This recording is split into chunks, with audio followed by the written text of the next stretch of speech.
এই সুটকে কি করস তুই নদীর ধারে? তোর কোনো কাম কাজ নাই সুটক? কাকু কাকু তুমি কোথায় গেছিলা? তোমার একটা প্রশ্ন করি, এই নদীটা কেটা বানাইছে? কেন এই নদীটা তো আমি বানাইছি, কেন তোর কি মনে হয় না আমি বানাইতে পারি?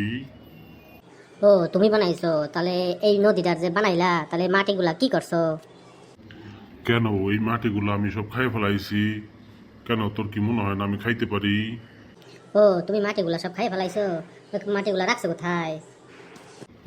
দেখো তো কি মুশকিল রে, কেমনে বোঝাই? এই মাটিগুলা আমার পেটে রাখছি, পেটে। এতগুলা মাটি তোমার এইটুকু পেটে রাখছো? কেমনে রাখছো কাকা?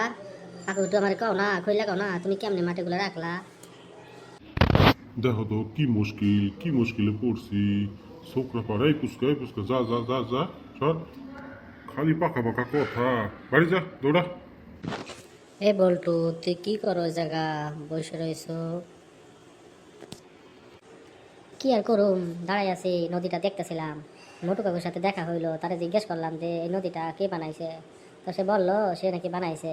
তো জিজ্ঞেস করলাম যে এই মাটিগুলা কি করছো, সে বলে খাই বলাইছে। তুই ক, ওইটুকু পেটে এতগুলা মাটি কেমনে খায়, এটাই আমার মাথায় কিছুতে ঢোকে না। ঠিক আছে, বুঝতে পারছি, তোর মাথায় আর ঢোকান লাগবো না।